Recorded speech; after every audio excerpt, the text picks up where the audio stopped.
Good morning. मैं नरेश कुमार यादव। आज आपको हीरो स्प्लेंडर के साइड स्टैंड में जो प्रॉब्लम आती है उसको सॉल्व करना बताऊंगा। ये हम स्टैंड खोल रहे हैं।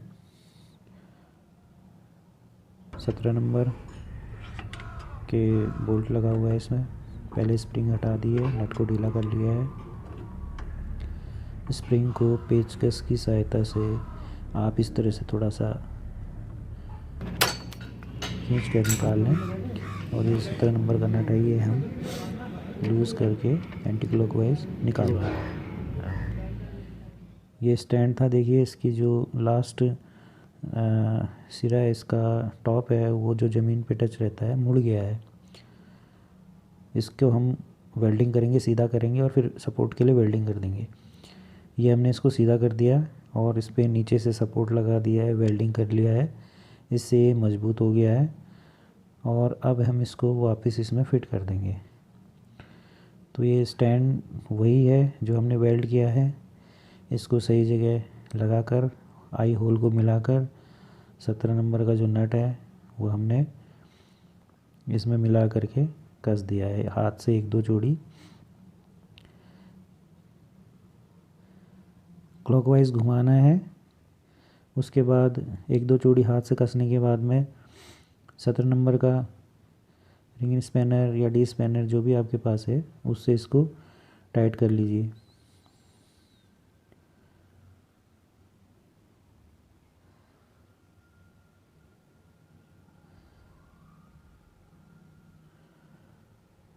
अभी हमने इसको टाइट कर लिया है। टाइट करने के बाद में पीछे साइड में 14 नंबर का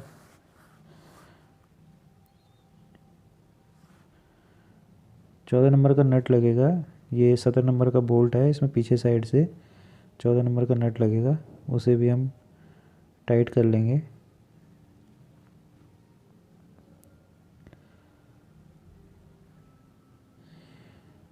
ये नट है,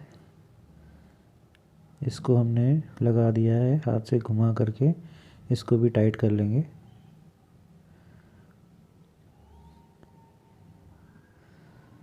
और इस प्रकार टाइट करने के बाद में इसमें स्प्रिंग लगाएंगे। ये स्प्रिंग है, इसको पहले ऊपर से फंसा लिया, फिर एक स्क्रू ड्राइवर लिया, उसको सपोर्ट देते हुए नीचे की तरफ खींचा और ये देखिए इसमें लग गया आसानी से। इस प्रकार हम स्टैंड को ठीक कर सकते हैं।